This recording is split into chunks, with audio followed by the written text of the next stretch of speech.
Do my podcast about sports, about sports, about sports. Howdy, Ags. Welcome to the Tailgate, home of Aggie Football. Today's sponsor is Matthews Electric, full-service electrical contractor in the Brazos Valley. No job too big, no job too small. Call Blaine at 979-220-6403. Light up your home, light up your life. Folks, don't forget to email us at agstailgate@gmail.com.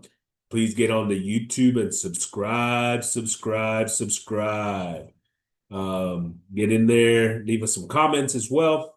Let me know how things are going, with any thoughts you have with regards to the content. If you have questions or topics that you'd like us to discuss, we are down with it, man. As most of you guys know, my day job is an attorney, and today they forced me to get into the fancy digs, all dressed up. So here I am with my nice button-up whites. Here we go. So let's start off with some A&M basketball. You know, we've been talking about this team all year, who has this team that has overperformed, I think, expectations by a wide margin this year. But now they've lost 4 straight. They lose 82-69 to Vandy on Saturday. You know, a lot of people are starting to jump off the bandwagon. I'd say this might have been the worst game they played in the SEC, this game against Vandy. I thought that they didn't do a very good job of getting the right shots for the right people. I thought offensively they had some struggles there. Defensively, it was probably the most sluggish they've looked defensively. They weren't getting to their rotations. They weren't getting back oftentimes. Too many times where they were doubling and tripling guys when they didn't really need to, leaving wide open shots otherwise, right? And so just look disorganized, look out of whack, out of sync altogether. Like I said, I think it's the game that I've least liked sort of what they were doing. We did hear from Bucky after the game and earlier this week as well. In some of his press conferences and different things, feels like they were a bit tired. I think they're gonna adjust their schedule some, try to get the legs back underneath these guys. But you know, this team is still in a pretty good spot. Don't jump off the bandwagon quite yet. Probably in a pretty good place. They play Ole Miss tomorrow on Wednesday at home. That I think now becomes a must win to try to, you know, really get to where you want to go as far as a playoff team. If you want to get to the tournament, I think this is one you have to have at home, right? They likely need 4 more wins in the SEC, you know, in the regular season to feel good about getting into the tournament. You've got Ole Miss, Oklahoma, Arkansas, Texas, Kentucky, and LSU. All those games are winnable, but you know, going to Arkansas and getting a win, that's a tough ask. Kentucky obviously is a good team as well. Texas at home, you want to beat them here, but once again, they're playing pretty well right now. So Oklahoma is a team that has played everybody tough, and we got to go to Norman. So, you know, none of those are gimme by any means. All of them winnable, but a number of them all very losable as well. So you got to get 4 of those. I think to get to that 4 number, you probably have to start tomorrow night against Ole Miss. Look, first things first, you got to come out and play well, right? That's going to be the challenge for them. But look, once again, this is a team that is already overachieved. We would want them to continue to do that, but there's going to be some setbacks at times. Don't fall off this bandwagon. Get in there and let's continue to support these guys. They've worked their butts off. They've gotten to this point. Now we need to help and push them over the edge here in the last month of this regular season. And let's try to make a run at this, right? So let's get after it, man, and let's go. Let's get behind our Aggie basketball team in spite of the fact that obviously we've seen some you know a little bit of a downturn here lately. So uh, offensively, I think I'd like to see a little bit more of Ruben out in the corner. They use him so much at the top of the key and so many different things coming off of screens and things like that. We saw it, I think, once the other day where it was more of a drive and he was in the corner. We kicked it to him. He made it. I think it was one make from three. But, we've got the guards and Hill and Lane that can drive to the basket. Hill needs to start becoming more of a playmaker at times. He's forcing it sometimes in the basket. He's playing great right now. But, if he can get Dominguez on the opposite corner on a drive for him, you might get some more open looks for Dominguez, which we've been looking for. Being able to use Clemens, Griffin, Deba in that same type of role. Maybe two of those guys in the corners with the drive coming from Hill, Lane, uh, Holloway, and then off the pick and roll with Aggie as well. So, that's, you can kind of start simplifying some things and do some of those things in order to try to find yourself good looks on the outside from the short corners. Instead of we oftentimes are taking those threes coming off of the screen, sort of at the top of the key and different things like that, right? And so let's see if we can make some adjustments there. Um, and see what we can do. I will go back to something Bucky said, and he said he felt like we were playing tired, playing tired. And one of the things that he brought up was teams that play on Wednesday night and then early on Saturday are 1-8. Look, I guess that's an okay stat. It's not good. Hey, the schedule is what it is. We have to adjust practice wise and the things that we're doing, in preparation to make sure that the guys are going to have their feet right. And so, and I think they are doing that this week. They've given an extra day off and done things like that. So we'll see how that plays into the game against Ole Miss tomorrow. I think it's a good chance I'm going to be at the game tomorrow. We'll see how that works out. One of the stories that Bucky did bring up is, going back 2016, Aggie basketball won the regular season in the SEC. They were 7-1, then lost 4 games, and then played Ole Miss, and then lose a game the rest of the season. This team started in 2026, right? 25, 26. Started 7-1. They've lost 4 straight. Now they play Ole Miss. Can they make a run similar to that one, right? And then be in a position right now, tied for third in the SEC, get in a position to have a chance at the end of the season to be, at the top of the SEC standings. They're going to have that opportunity. They play both Arkansas, Kentucky, which I believe are both ahead of them in the SEC standings currently. So if they can do that and make a run here, they're second, maybe behind Florida. Who could stumble. You never know, but second, let's say second behind Florida. So have to get the legs back. We need to see how it works out on Wednesday. And we need to get this win, right? Going baseball, the baseball team goes 3-0 against Tennessee Tech this past weekend. They play tonight. A&M Corpus, I believe, is who's coming to Bluebell. Look, it definitely looks like the lineup's going to be great. The question, of course, is going to be how does the pitching shape up? And they didn't have the best weekend, and 15-6 in day one, 23-7 in day two, 7-1 on Sunday. Giving up those types of runs. Our starters gave up runs. Sadeo, and Moss both gave up significant runs in those starts on Friday and Saturday. Sims looked really good on Sunday. Wonder, whether some of that is level of competition and whatnot. But he's got a pretty nice fastball and sort of I don't know if that's a slider type mix that has 95 mile per hour to 80, low 80s in the differentiation there. So that should be a pretty good mix. But We got to see it, and he's going to have to throw them consistently. With the amount of runs that this team is capable of scoring, the thing that you want to see is strikes, right? These guys have to start throwing strikes because you don't want to give up free passes. So we'll see how that works out. Look, a couple of guys, Wesley Jordan looked absolutely impressive in his debut coming over from Baylor. He was a monster all weekend. Uh, Freshman Boston Kellner at shortstop, really good showing.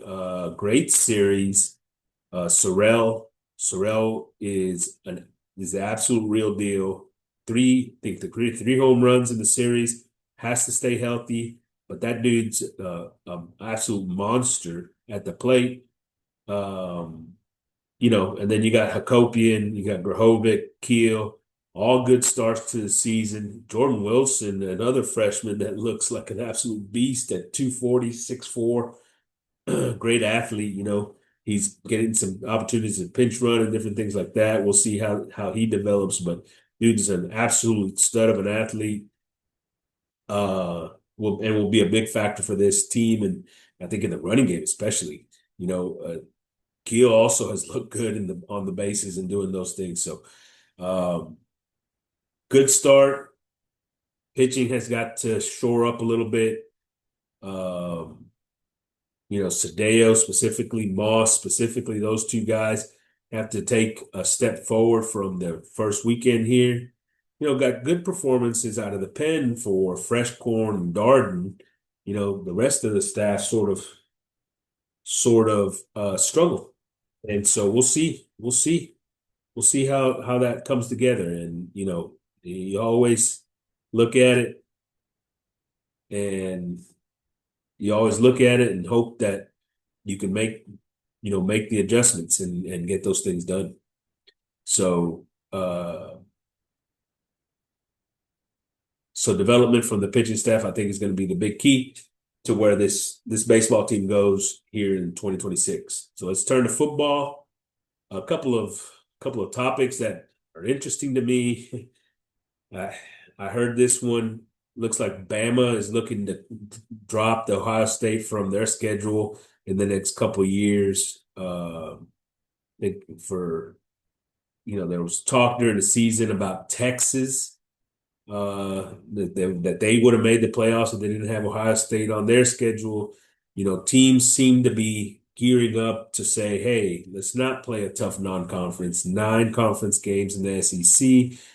Let's not play a tough non-conference and do the best thing we can to get to 10 wins and in consideration for the playoffs. I hate this. I absolutely hate this.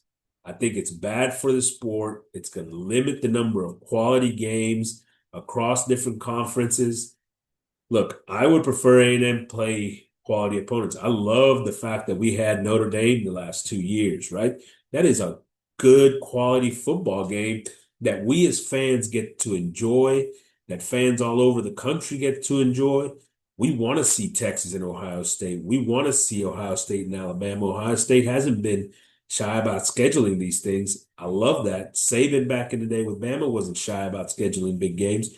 The teams that are at the top of the rankings, the guys that are the best teams in the country are consistently scheduling games like these. If college football goes away from that, then there's a problem with what we're doing as far as our selection committee, with our criteria for the teams that are making the playoffs or not making the playoffs.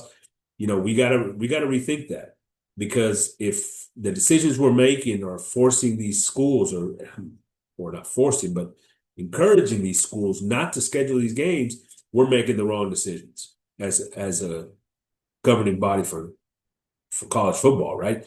We want to see more of these games. Don't get rid of them on the schedule.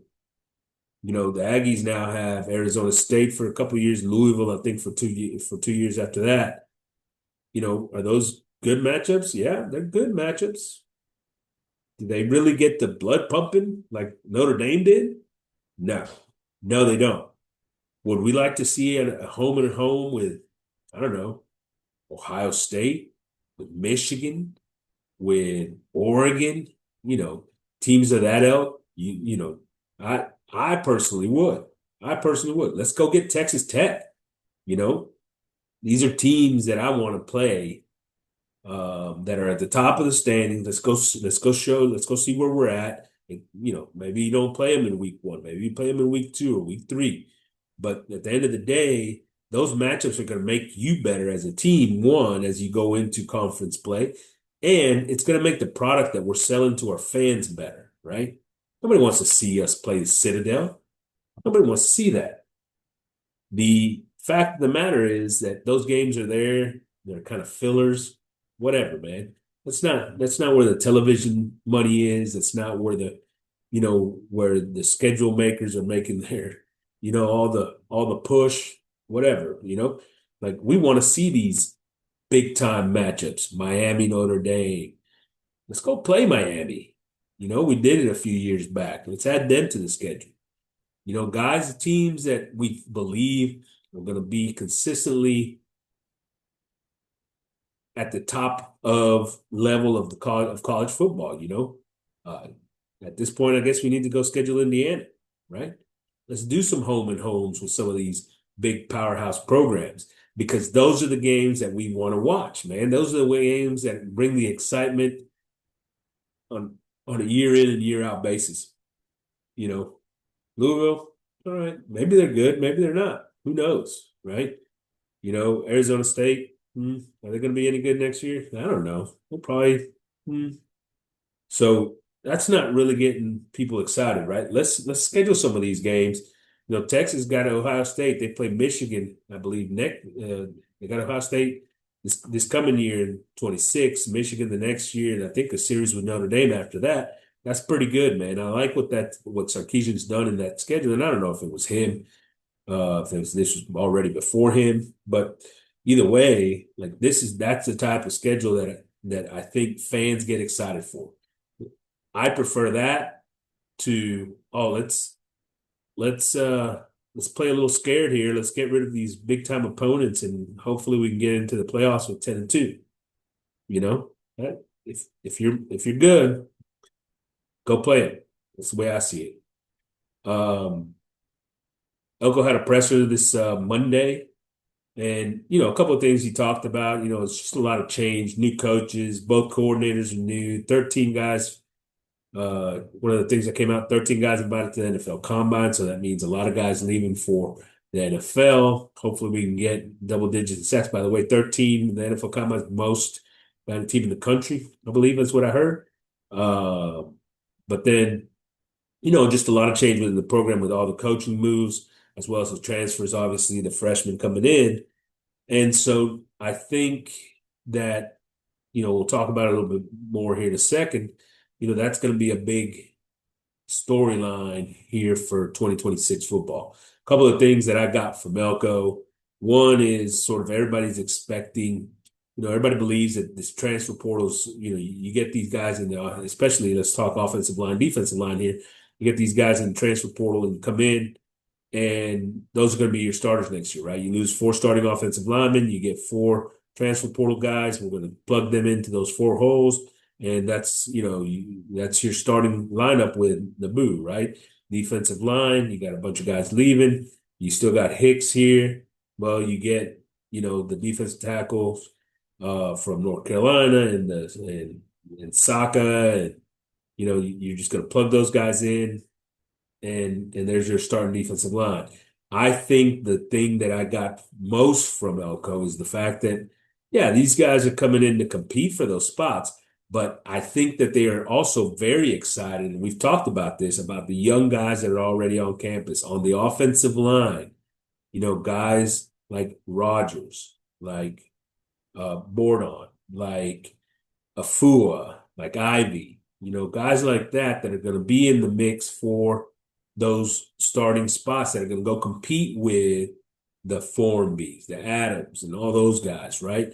They're going to compete for those spots. And I do think that we're going to have a mix of guys that were here and some new guys. I think Formbies may have a pretty good shot at the right tackle spot. We'll see if he can, if he can hold on to that.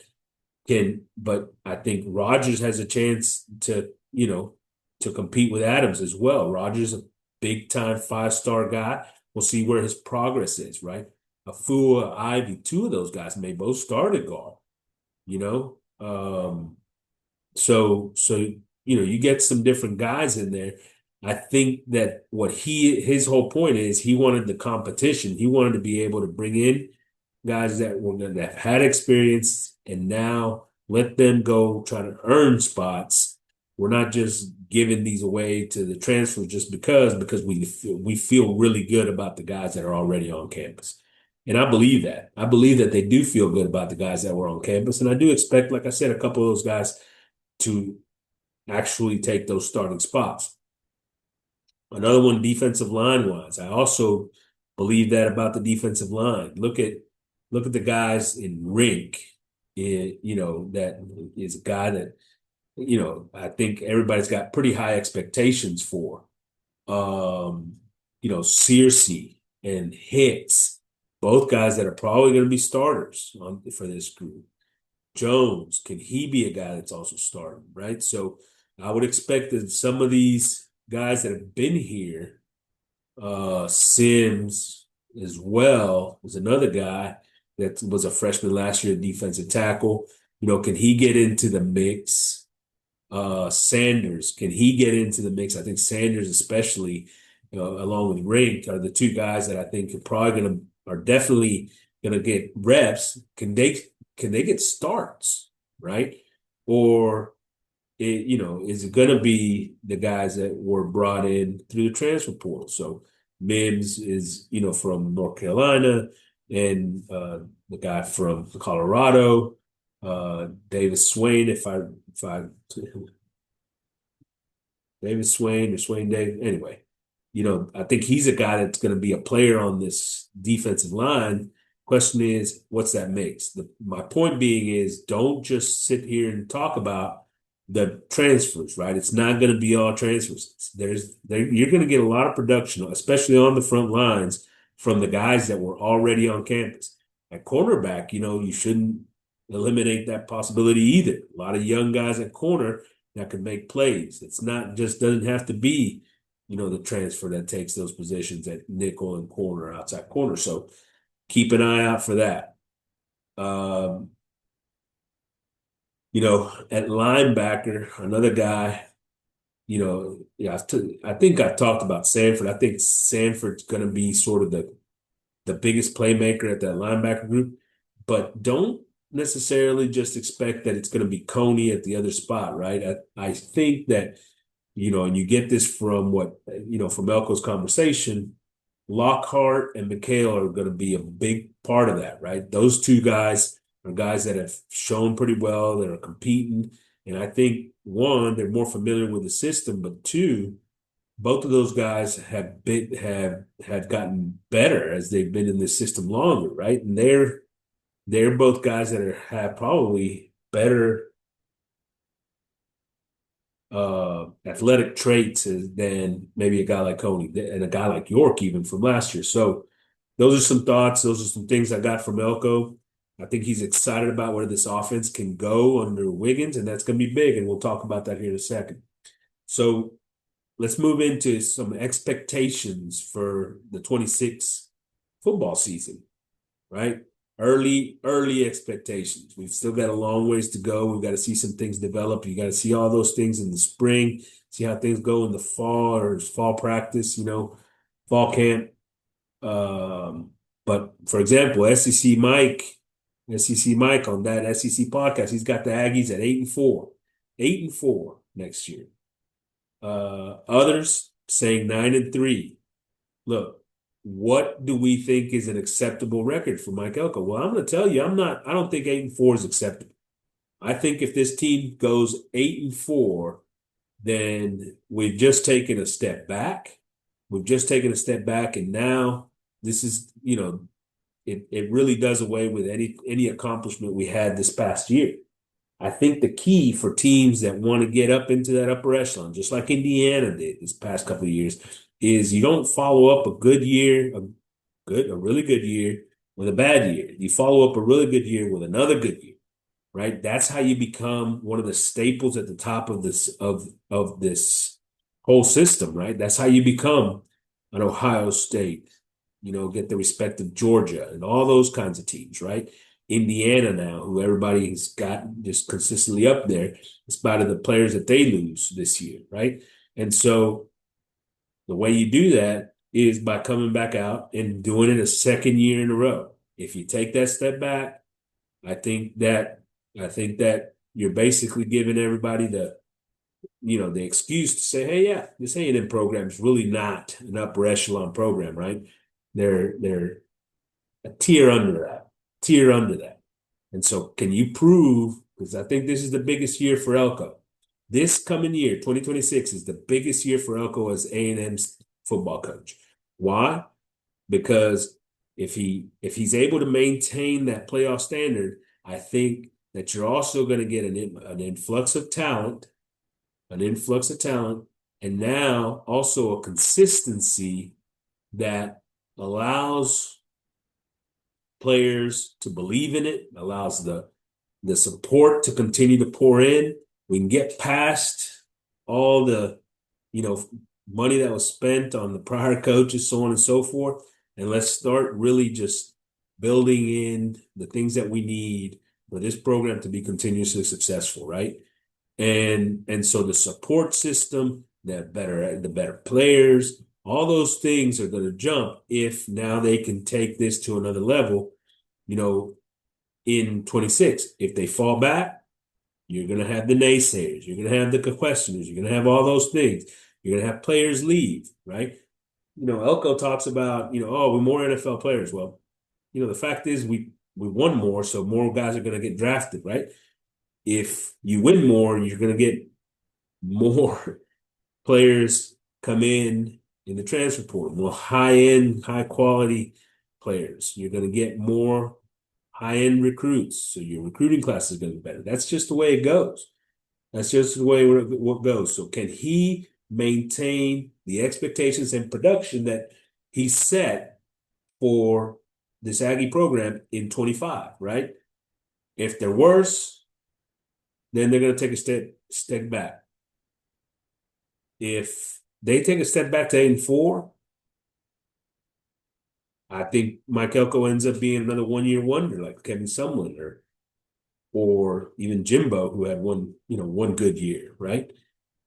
Can he do it consistently? I think we find that out in 2026. It's a big year for Mike Elko in this program. Big year. I'm not saying anybody's getting fired. Obviously not. He's got himself a little bit of a runway here and the ability to do some things. But as when it comes down to what those expectations should be, it should be 10-2.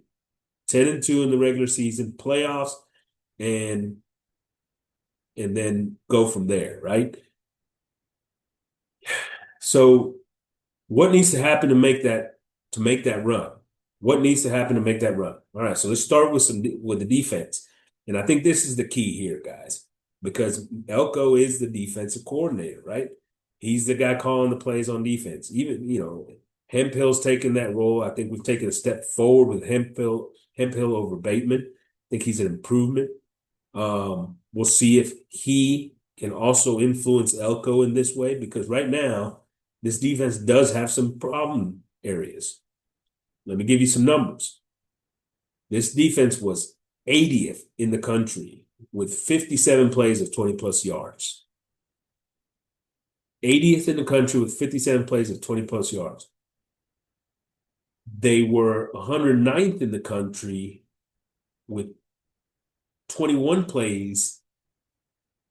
rushing plays of 20-plus yards. 21 rushing plays of 20-plus yards. That's 109th in the country. Those are problematic numbers. 44th when you go to passing and you get 36 plays of 20-plus yards in the passing game. 44th, that's still not great. But as a total, that's a problem for this defense. And this isn't just in 2025, right? They had the same problem in 2024.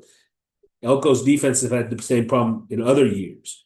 I'm just saying this is one problem that needs to be fixed.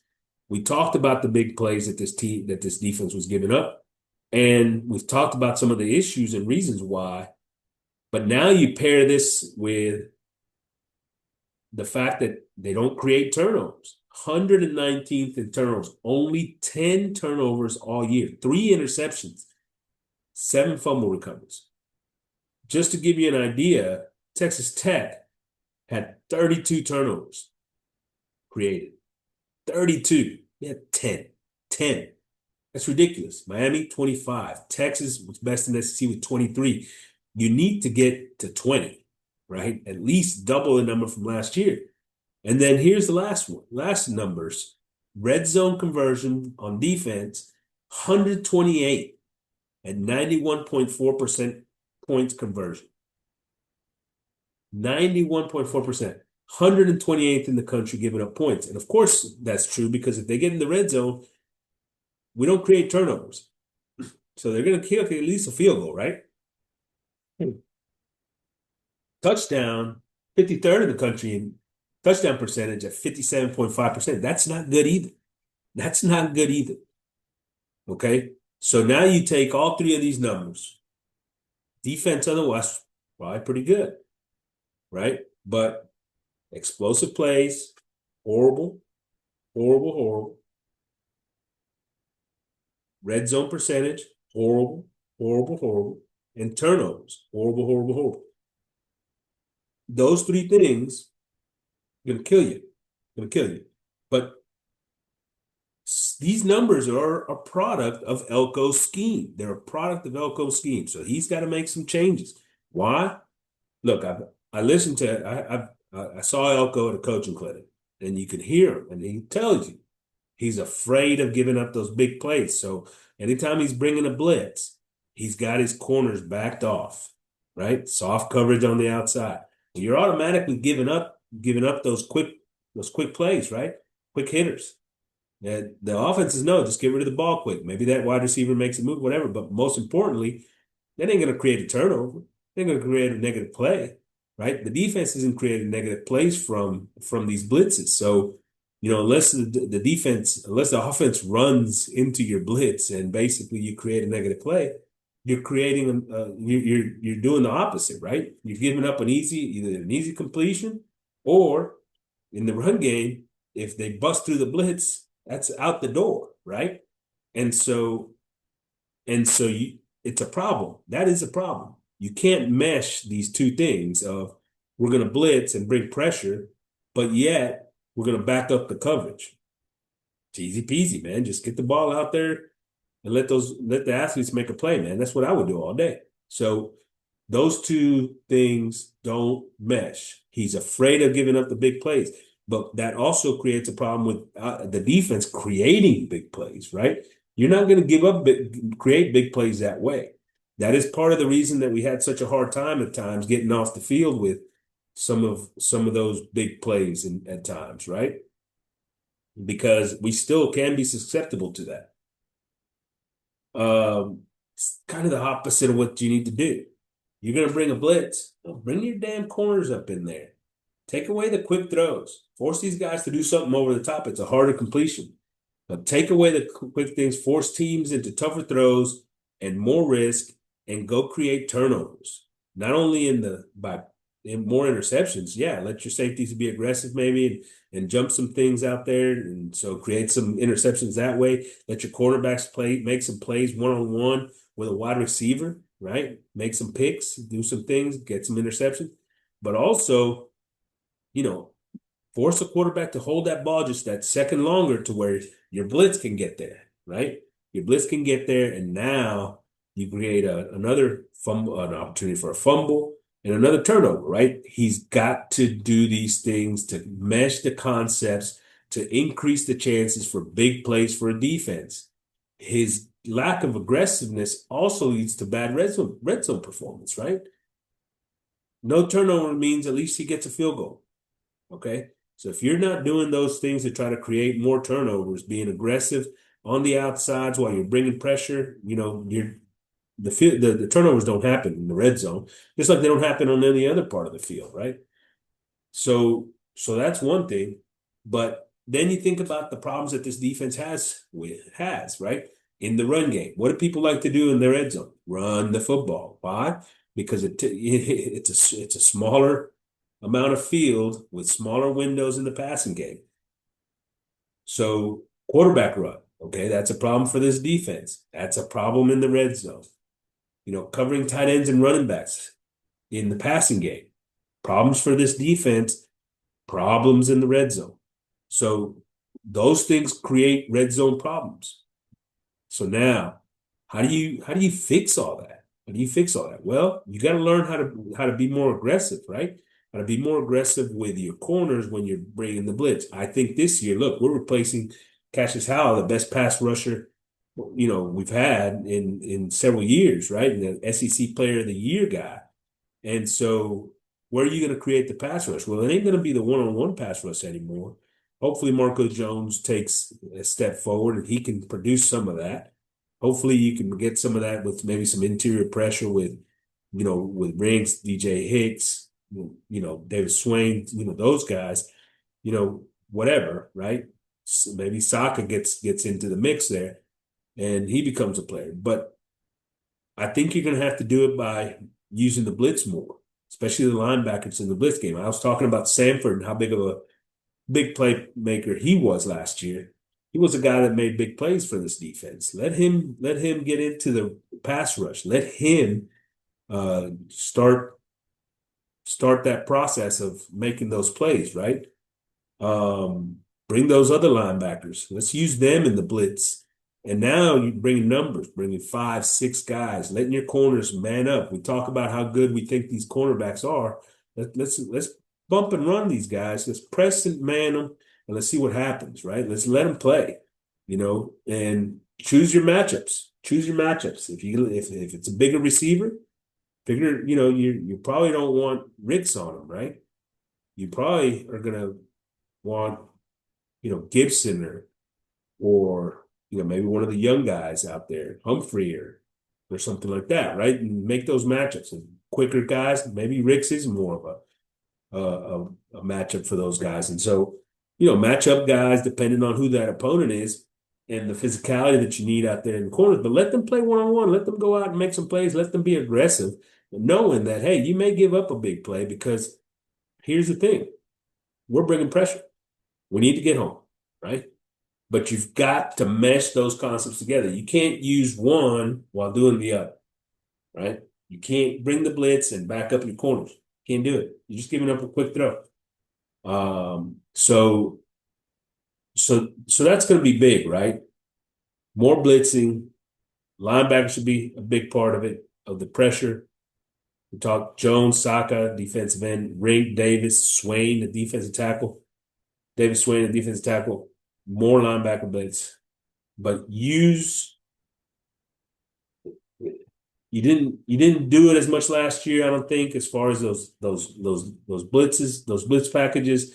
A lot of this, disguised pressure, basically simulated pressure, bringing guys off from one side. Forget that, because that's also not that you forget it, but you take away some of that because you're also giving up potential run plays in situations where they decide to hand the ball off, and now you've got simulated pressure, you got defensive line on one side dropping off, and you're creating big gaps in the run game as well. All those things go together.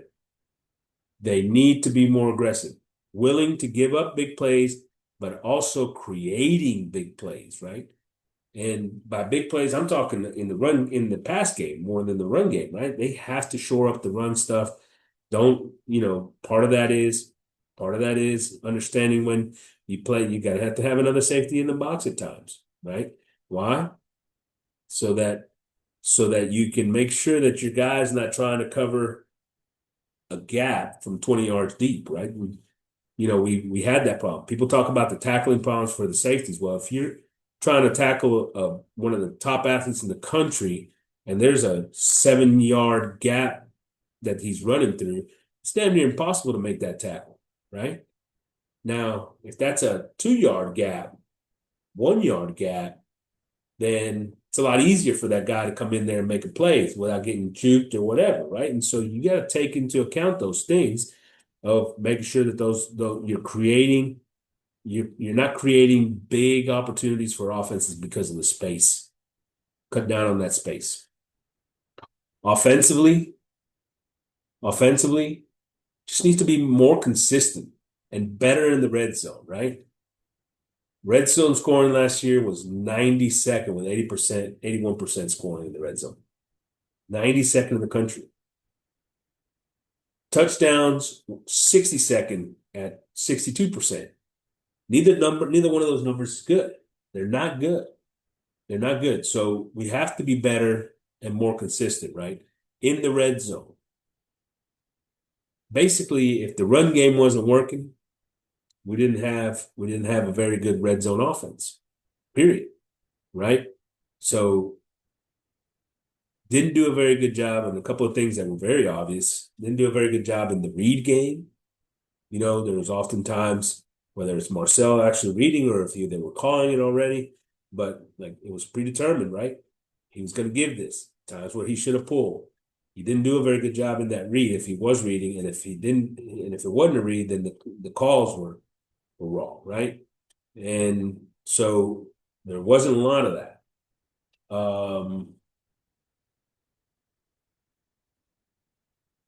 The other thing is, we had this offense at times became an explosive or nothing kind of situation, right? And that was the problem. It was like big play, touchdown over the top, whatever, but we weren't going to get there. So now consistency. Can we play down in, down out base? Can we long drives down the field and be consistent in those things? That's not necessarily the nature of this offense when the running game isn't working, but we need to be able to find that in between where we can take what the defense basically gives us in these, in passing type situations, right? Or in open field type situations, right? If they're two safeties deep, they're two safety deep and playing coverage, yeah, run the football. But if they're not, then take what they give you. They're giving you the outside, take the outside. They're giving you the inside, take the inside. Right? We played Texas. Texas was bunched in there on defense, boy. They had everybody within, basically within the tackle box, right? At whatever 3 levels. But they were all in there. They were giving you the outside throws, and we didn't take it. We kept trying to throw slants into the coverage. Well, don't do that, right? If they're gonna stack their guys inside, throw the ball outside. Hell, it was that little screen. They tried to get that screen in, little tunnel screen inside to Mario, and he bounced it and big play, one of the few big plays in that game. But the point being is that take what they give you, right? If they're gonna leave, man on man on a trip set, 3 guys, 3 for 3, and one of those guys is deep, let's get the ball out to that third guy quick, right? Let's use that as an opportunity to get him the ball, Or if they're going to play 3 for 3, but they're going to be up, well, how about running one of the inside receivers on a seam, your best matchup, whatever, on a seam route, and giving them an opportunity. I like to call it the Indiana play, right? They did it all year last year. One of the things that they were best at offensively is that they saw man-to-man on the outside. You were pressed. Boom, we're going to snap the ball. You don't have to hold the ball long. You don't have to hold the ball long. So don't have to worry about protection, those things. Still got to protect, but it's pretty quick, right? Boom, boom. It's not a read. It's just turning through the ball 50-50, guys. Can we make those plays? We've got to get better at those types of plays. Whether it's with Craver or Horton or, Bussy, whoever, right? Those guys need to be able to make those plays, ABR. And so, but you got to be able to do it. And we didn't run those things. So, instead we had situations, you get to forcing the ball to KC. That was a big thing this past year. KC had a great year. He was awesome. But you could have had the same kind of year without having to force him the ball all the time, right? Spread it out a little bit more, take what the defense gives them. Sometimes that's dropping it off to the back. Go look at some of the red zone opportunities that they had against Miami in the playoff game. Back, wide open. in the flat, right? And so take those opportunities. They have to be able to take what the defense gives you, be more consistent about doing that, recognizing that pre-snap. Most of the time, you can usually recognize it pre-snap, right? So, what are some of the things? Better play action. Man, his play action fakes, Marcel's play action fakes are horrible, and a lot of that's because we're just doing it out of the gun, right? With the back next to you. How about let's get under center? Let's get the hard play action. Let's get some of that because that's going to create some plays, easy plays for the receivers, right? Easy opportunities for some of those receivers. Uh, Using max protect, which they did some last year, but not usually with a good hard play action. But you can get some max protect stuff, maybe even with some double moves in order to create some of those things. Those are things that are going to give you some easy opportunities. More under center, the 50-50 play on the sidelines, like I said, trick plays. Did we see any last year? We didn't hardly see any trick plays last year. I'm not saying you run 3 trick plays a game or whatever, but it is good to show those things and run those every once in a while, with opportunities to create big opportunities, especially against good defenses, right? Good defenses are usually very aggressive. So you got to take that aggressiveness from them. How do you do that? How about some draw plays? Did we run the draw? Never. Never, never did we run the doggone draw. And so, these defenses are getting really aggressive, getting up the field, doing, with their rush. Boom. Run the draw. Let those guys make a play. And now the other thing that you're doing is you got defensive linemen that are aggressive. But a lot of times that we were seeing, especially against teams like Texas and Miami, is those linebackers were looking. And the moment they saw a pass, boom, they were bailing out to create smaller, tighter windows in the passing game. So, okay, the moment they see pass, boom, bailing out, end it off, draw, gone, right? You've got to use those things. Those are the same things that have been around for years and years and years with regards to, these plays. And, you can get into it to different formations, but you still have to do them, right? And so this offense needs to be better. I had some back and forth with Billy Lucci over at Texas. A couple of things that, we agree on, actually. Offensive line has a chance to be better than people expect. I talked about it a little bit earlier, with regards to the players that were brought in and the competition from the young guys. And I think we both expect that those young guys are going to be a part of that. But this offensive line is going to be right off the bat maybe as good as the line was last year. Maybe not. Maybe not. But I think by season's end, it might have an opportunity to be better. Might have an opportunity to be better, which is saying a lot considering that, 4 of these guys are going to get drafted, maybe 5, right? And so that's pretty big. That's pretty big. Offensive line is going to be better than people expect. Don't assume that this thing's just going to fall apart offensive line wise. And the other thing that we talked about is that we've got to get better play calling and preparation from Wiggins than we did from Klein. I think Klein had a lot of struggles, especially against teams with good defense. Well, everybody struggles against teams with good defense, yes, but even worse struggles than most people. The difference between, their game against, okay defenses and the best defenses was dramatically so much different. And in reality, it's almost like the defenses that, took away the run. So Wiggins has got to be better about being able to produce that consistency that we talked about in the passing game. Play in and play out, take easy wins, right? That has to be the big thing for this 26 offense. How to continue to make plays against these good defenses when you're not really running the ball.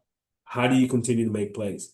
And Wiggins has got to do a better job of that. He's got to, use those wide receivers that he's been coaching because those guys are good, man. We got talent out there.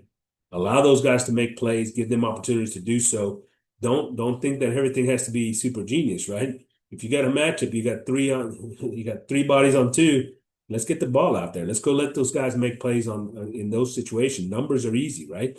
If you got 2-on-2, you can do some things to make sure that those guys, if they're off, take the quick one. If they're on, you know, force them to push over the top or whatever, right? And so these are things that should be there, and you can see even before you snap the football. A lot of times, make sure that you're taking advantage of those things. But yeah, there's also going to have to be some nice concepts as far as the routes and different things to create some opportunities for these wide receivers on a regular basis. So we'll see what Wiggins does. Don't always be the guy that, okay, on first down, we're running it.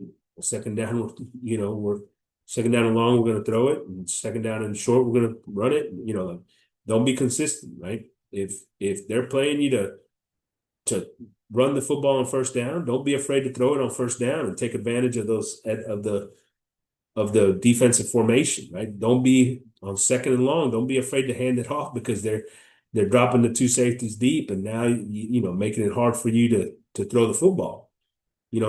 That's where you can create some advantages, right? And so we've got to see that from Wiggins. We got to make sure that he needs to take that step forward and get this offense to take a step forward, because that's what we're going to need for this team to maintain that playoff level, playoff caliber performance that we had from then last year without having to take a step back here in 26.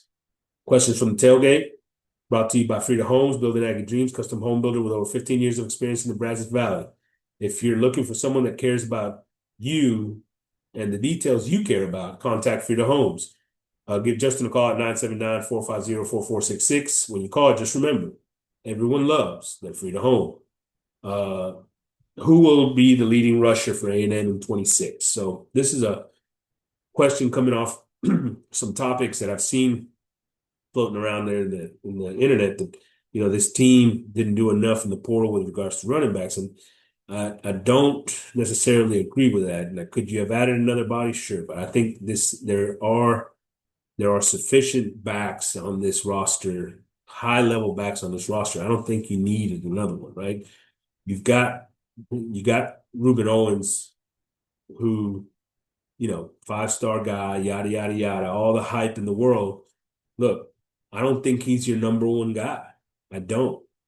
I think that he is a guy that you can use in different ways, and he's very multi-talented, and he's got the ability to make some plays in the passing game as well as in the run and so on and so forth. But he's not an every down back.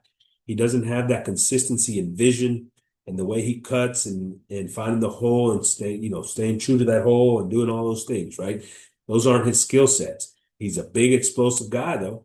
You can use him to do some of those things and he's got to be a part of this rotation for sure. But I would say maybe a guy like Morrow. And so who would I say is going to lead this team in rushing? I think it's Morrow. I think Morrow is going to have a much bigger impact than what people expect. Now, maybe you get a surprise, sort of run from a guy like Tiger Ryden, who ends up being more of a power back for you and can be physical inside and do those things. But the other thing is you got two really good freshmen, Baker and KJ Edwards, right? And so those two guys, I think, are expected to pop in here. And, look, tailbacks have been notorious about having big freshman years. So don't be afraid of these guys having tons of carries. Let these guys come in and make those plays. Jamarian Morrow, though, I believe, is the guy most likely to lead this team in carries. I saw a lot of good things from him. I love his vision, his balance, his ability to break tackles and different things he can do there. Not to mention, he's a pretty good weapon in the passing game as well. So let's see what he can do. That's who I would expect. I expect Owens to be in the mix, but maybe not the leading rusher or even the primary ball carrier for this team, right? Where do you stand on the college football playoff? All this conversation about 12 teams, 16 teams, 24 teams. Look, I don't like the 24 team setup. Big article out there on ESPN about the Big Ten's proposal on the 24 team. I hate it. I absolutely hate it. I think at that point you're really minimizing the quality of the regular season.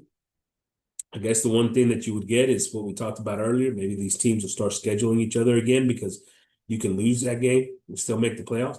I think you can get there. You can get to that point even at 16.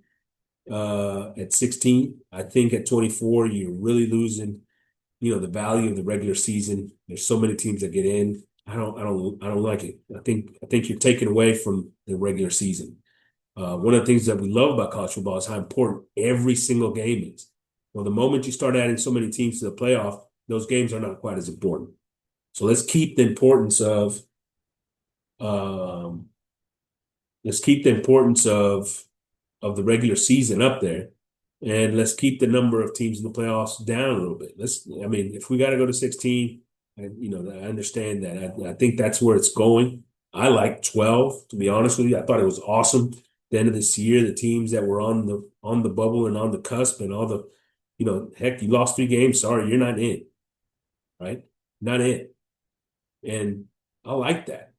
I like that. But I also am realistic, and I think it's going to go up. I'm hopeful it doesn't go to 24. But that's my position on it. Folks, gig 'em. Come back next week. Don't forget, subscribe. Leave me some comments. See ya.